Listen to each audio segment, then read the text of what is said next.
어느 엄마가 아들에게 신라면을 사오라고 했습니다. 그리고 아들 손등에다가 그 신라면은 신자가 한자로 되어 있잖아요.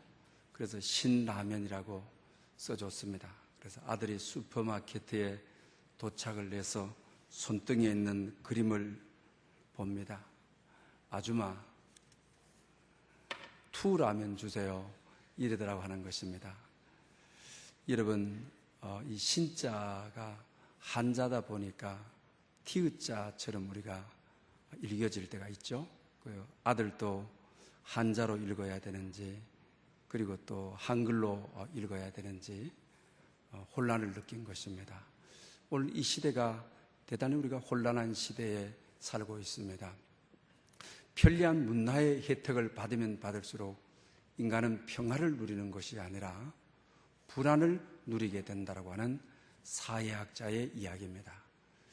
우리 사회가 얼마나 민주화된 사회고 또 편리한 문명의 혜택을 얼마나 잊고 있습니까?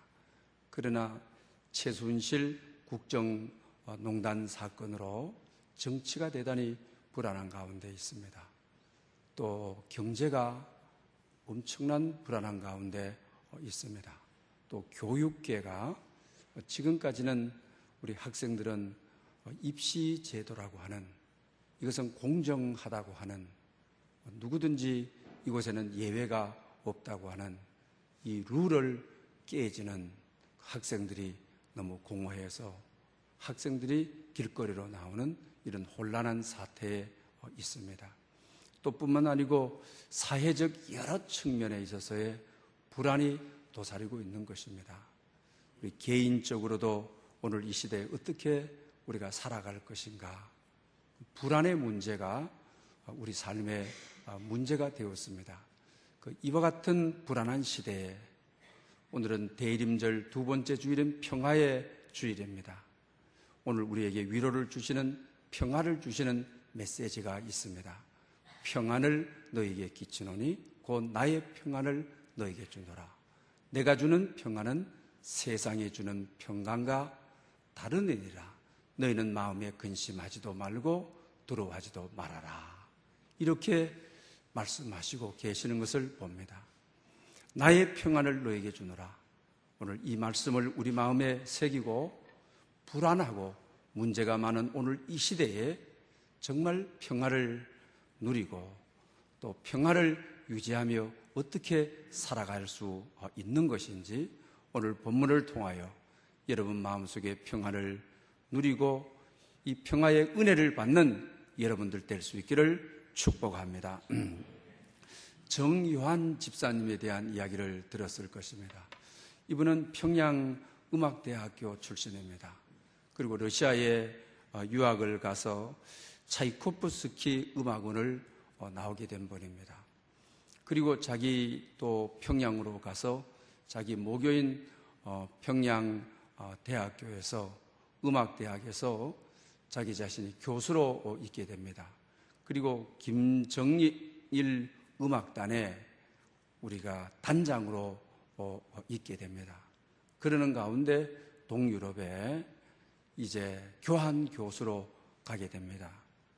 그러면서 그 학교 교수님 가운데 한 분이 늘 자기를 찾아와서 전도를 하는 분이 있었습니다. 교회 같이 가십시다. 자기 자신은 공산주의 이념이 너무나도 훈련되어 있는 사람이기 때문에 저는 교회에 가지 않습니다. 교회에 관심이 없습니다. 라고 합니다. 그런데 그분이 여러 번 거절을 하는데도 포기하지 않고 자기를 찾아와서 전도를 하게 됩니다. 그래서 자기 가문에 대한 그 비밀스러운 가정사를 이야기합니다. 저는 할아버지가 장로님이셨습니다. 그런데 할아버지 무릎에서 할아버지가 늘 기도해 주셨고 또 할아버지가 찬송을 불러주셨습니다. 그런데 할아버지께서 장로라고 하는 이유로 어느 외딴 곳에 유배를 보내게 되고 거기에서 많은 고통을 당하고 핍박을 받으시다가 세상을 떴습니다. 일반적으로 북한에 있는 분들은 이런 가정의 이런 내용을 비밀로 붙이는데 그분에게 이런 내용을 다 이제 내놓게 됩니다. 이분의 전도를 받아서 교회를 가는 것이 아니고 또 할아버지가 옛날에 해주시던 기도 말씀들이 동유럽의 교황교수로 와서 그리워지게 되고 또 동료 교수님들이 자꾸 자기를 전도하게 됩니다. 그래서 어느 날 교회를 찾아가게 되는 것입니다. 그것도 비밀리에 말입니다. 그러면서도 오랜 동안 이 이념적으로 다른 세상에 살았으니까 누가 볼세라, 또 기관원들이 뒤를 따라오지는 않을까, 대단히 불안한 가운데 있게 되는 것입니다. 교회 문턱에 가서도 더 심각한 불안이 자기에게 찾아오는 것입니다. 그런데 오늘 본문에 평안을 너에게 끼치노라, 나의 평안을 너에게 주노라, 자기에게 속삭이듯이 마음의 평화를 임하게 되고, 교회 또 문턱을 뒤덮는데 찬양대의 찬양의 가사와 선율이 자기를 완전히 사로잡게 되는 것입니다. 그때의 이야기를 그는 이렇게 감격적으로 말하고 있습니다.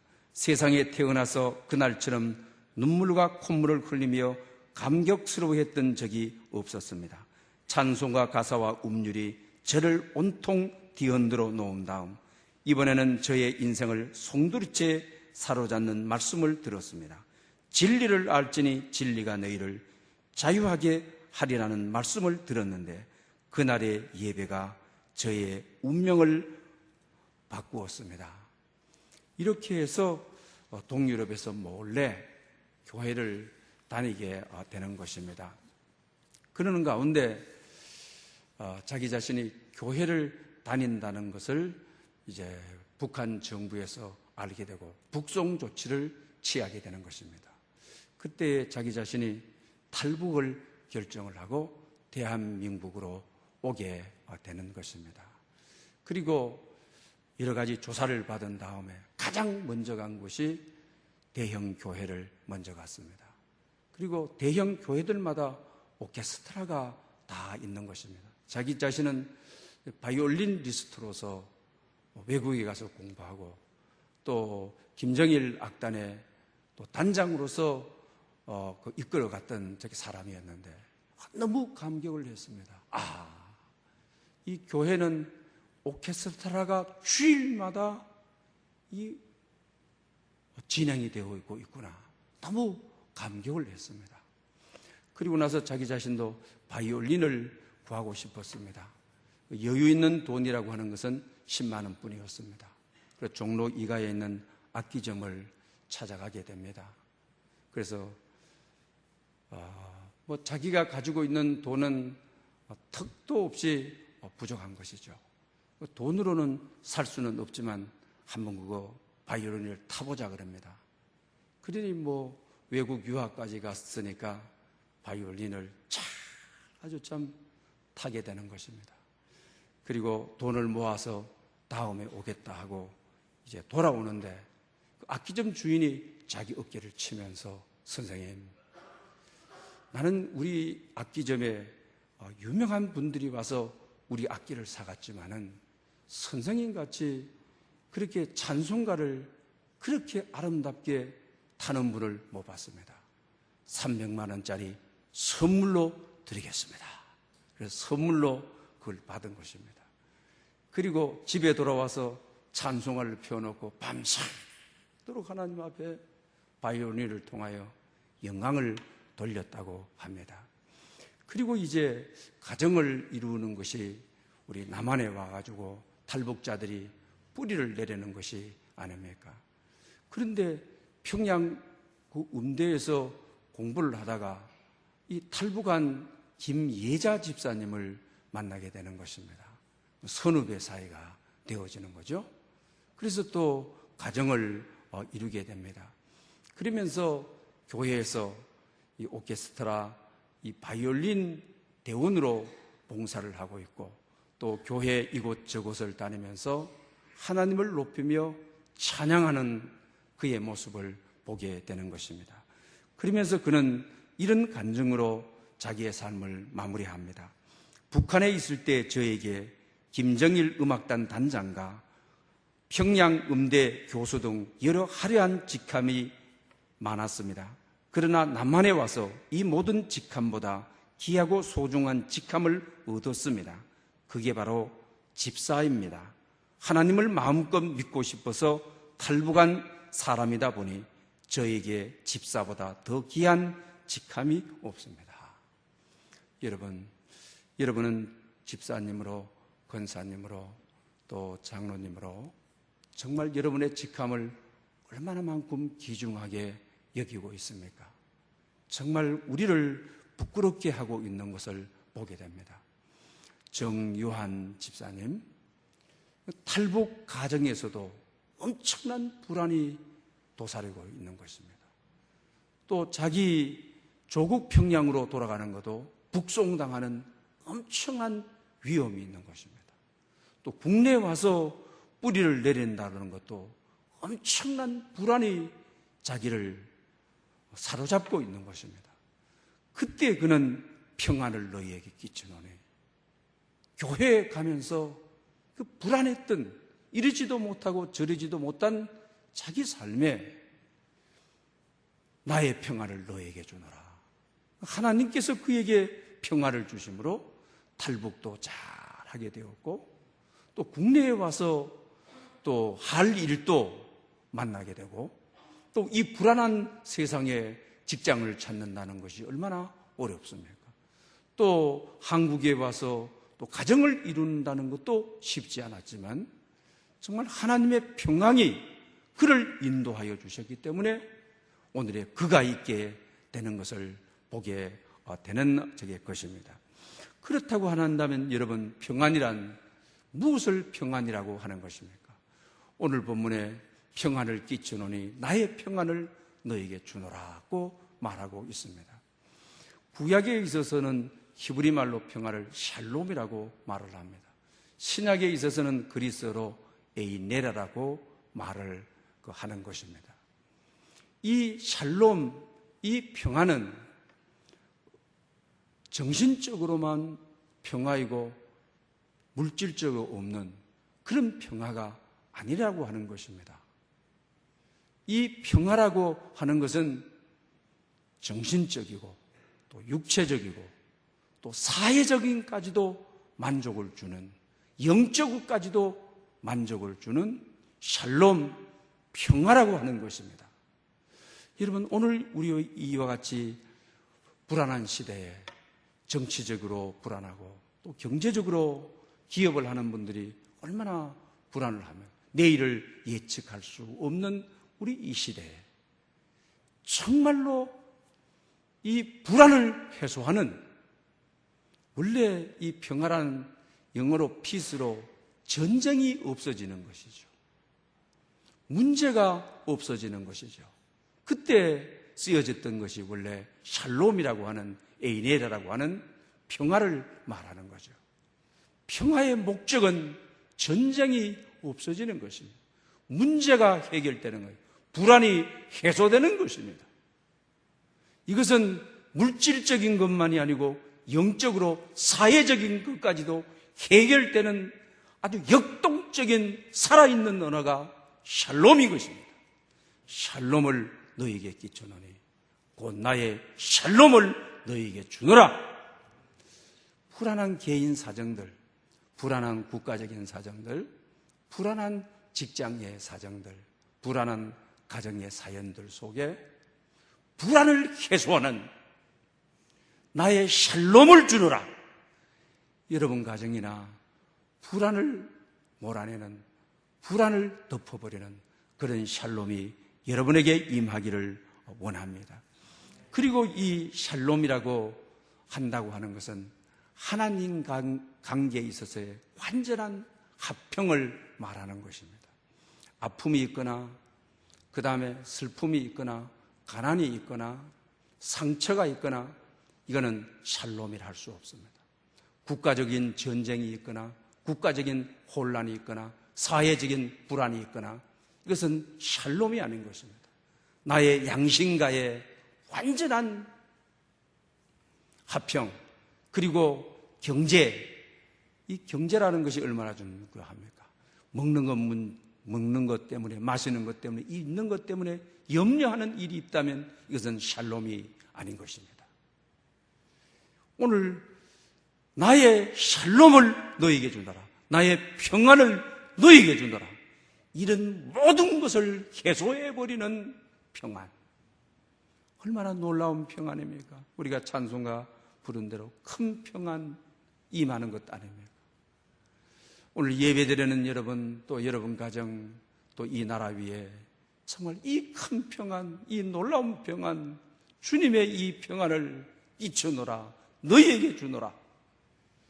이것이 우리 삶 속에 주어지는, 그리고 이것이 우리 삶 속에 국가적으로 주어져서 정말 평안을 누리는 평화 세상 되는 그런 역사가 있으시기를 축복합니다. 그런데 여러분, 이 평화를 말씀하시는 시기가 참 의아스럽다고 하는 것입니다. 누가복음 2장 14절에도 그러지 않습니까? 하늘에는 평화, 하늘에는 영광, 땅에서는 평화라고 하지 않습니까? 그 당시 예수님 당시 출생 당시에는 로마의 지배하에 살아가는 것입니다. 정치, 경제, 사회적으로 굉장한 불안한 때인 것입니다. 그런데 하늘에는 영광, 땅에는 평화. 천사들이 와서 예수님의 탄생 현상에 들려주는 하늘에서 나는 음성이 엄청난 로마 압제하에 있는, 로마의 핍박하에 있는 이때의 하늘의 영광, 땅에는 평화, 샬롬이라고 하는 것입니다. 오늘 본문 말씀도 마찬가지입니다. 예수님께 십자가를 앞둔 상황입니다. 엄청난 주님의 불안, 그리고 또 주님의 근심, 십자가를 앞에 두고 십자가를 져야 하는 그 시기에 주님께서는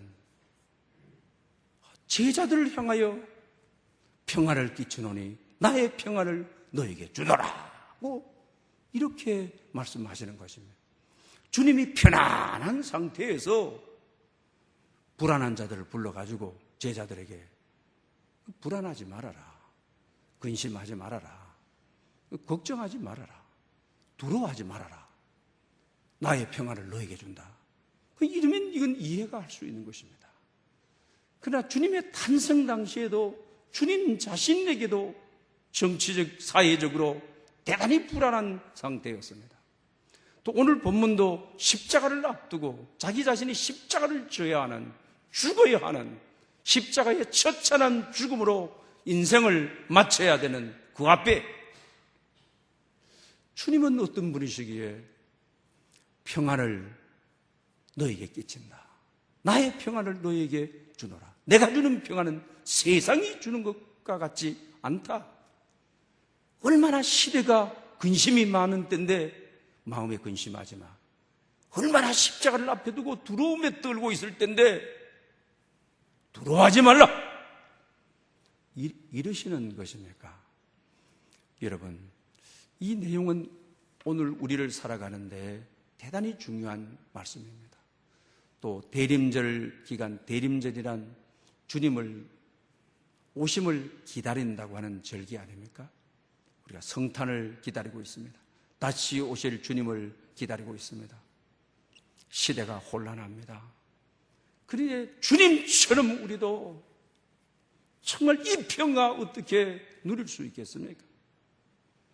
혼란한 가운데 십자가를 앞에 두고도 평안을 잊히노라, 나의 평안을 너에게 주노라. 이 평화에 얼마나 자유로웠으면 이룰 수가 여러분 있는 것입니까? 우리가 혼란만 바라보고 앞에 있는 십자가만 바라보고 고통만 바라보면 평화가 없습니다. 근심할 수밖에 없습니다. 죽음 앞에 떨 수밖에 없는 것입니다. 그러나 주님은 십자가의 의미를 아시는 것입니다. 십자가 이후에 영광을 아시는 것입니다. 부활을 보시는 것입니다. 그러니 부활은 그 큰 영광은 큰 기쁨입니다. 큰 평화인 것입니다. 내 앞에 십자가의 이면에 십자가 넘어 영광을 보는 것입니다. 큰 기쁨을 보는 것입니다. 큰 부활을 보는 것입니다. 그러니까 잠시 죽는 십자가는 아무것도 아닌 것입니다. 이 평화를 누리기 때문에 십자가 앞에서도 죽음 앞에서도 다시 살아나는 것이 확신되는 큰 기쁨이 몰아치기 때문에 평화를 너에게 끼쳐노라, 나의 평화를 너에게 주노라, 이럴 수 있었습니다. 여러분 삶에 불안이 있습니까? 여러분 삶에 문제가 있습니까? 문제를 바라보고 불안을 바라보면 근심할 수밖에 없습니다. 두렵고 떨을 수밖에 없는 것입니다. 그러나 불안 이후에, 문제 이후에 영광을 바라보는 것입니다. 우리 오늘 이 시대에 사람들이 이게 나라냐 이럽니다. 정말 이 한 사람이 정치, 경제, 사회, 문화적인 곳에 미쳐서 200만 이상이 도로변으로 나온다는 이 엄청난 이 혼란, 이 비극, 이 불행, 이것만 바라보면 속이 터집니다. 근심할 수밖에 없습니다. 두려워할 수밖에 없습니다. 학생들 공부할 용기를 잃어버리게 되는 것입니다. 그러나 이후에 나라가 더 견고히 서고 다시는 이와 같은 일이 한 사람에 의해서, 한 아주마에 의해서, 전문가가 아닌 비전문가에 의해서 나라가 이렇게 되고 저렇게 되는 일은 앞으로는 없을 것입니다. 그런 희망을 바라보고 더 큰 희망을 바라보면 오늘의 혼란은 다 덮을 수가 있습니다. 자녀들 길러보셨죠?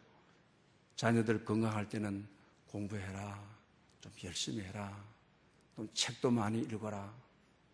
그러나 그 자식이 큰 사고로 병원에 입원해 보십시오. 공부해라, 뭐 더 배우라, 더 해라, 이런 말 일체 안 합니다. 뭐라고 하겠나?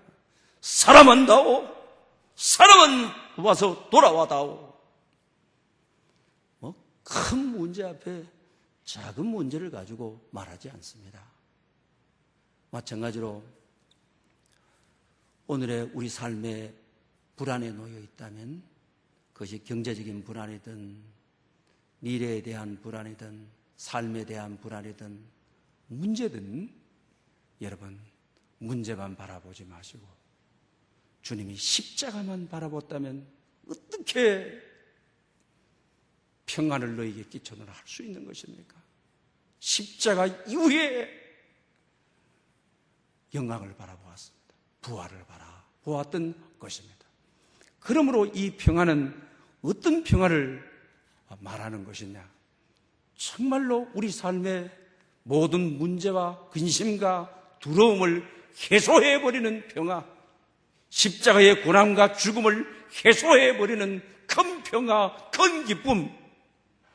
오늘 작은 문제에 너무 시달리고 아파하는 것은 큰 기쁨을 만나지 못해서 그렇습니다. 큰 평화를 만나지 못해서 그렇습니다. 경제적으로 자녀들 문제 속에 이런저런, 그러나 큰 기쁨을 만나면, 큰 평화를 만나면, 큰 영광을 만나면 이런 거 가지고 왜 걱정했나? 이런 거 가지고 왜 이렇게 살았나? 우리는 이럴 수밖에 없다라고 하는 저게 사실입니다. 일본의 수쿠바 대학의 유전 공학자인 무라카미 가즈미, 성공하는 DNA와 실패하는 DNA, 이분이 계속 노벨 과학상의 후보자로 계속 오르게 되죠. 사람 우리 몸 안에 DNA 가운데 성공하는 DNA가 있고 실패하는 DNA가 있다. 성공하는 사람들은 성공하는 DNA가 아주 활성화, 발전이 되어 있다는 거예요. 대부분 무슨 일을 해도 안 되는 사람들은 실패하는 DNA가 발전이 되어 있다.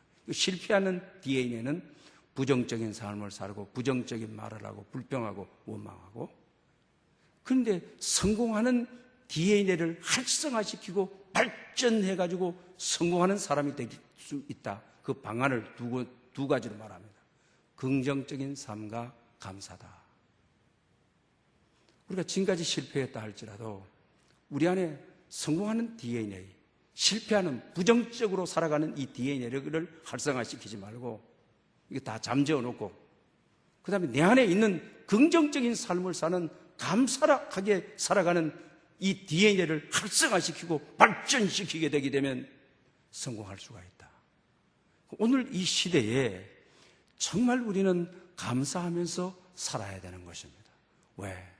주님께서는 십자가, 이 고난, 이 불안도 해소해버리는 평화를 주노라!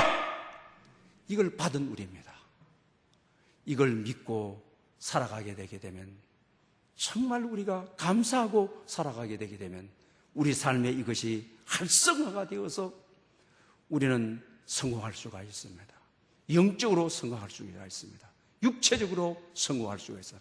평안이라고 하는 것은 우리의 전 인격에 해당되는, 오늘 아픔이 있는 분들, 나의 평안을 너에게 주노라. 샬롬! 치유와 회복이 일어나기를 원합니다. 경제적인 어려움이 있는 분들, 샬롬! 물질적인 것을 포함하는 것입니다. 영적으로 공허해서 길을 잃고 잃어버린 분들, 샬롬! 나의 평안을 너에게 주노라. 믿음으로 받아서 감사함으로 살아감으로 기적과 역사와 표적이 여러분 삶에 이루어지기를 축복합니다. 할렐루야. 영광 받으시기에 합당하신 주님 은혜를 무한히 감사합니다. 오늘도 아버지 전전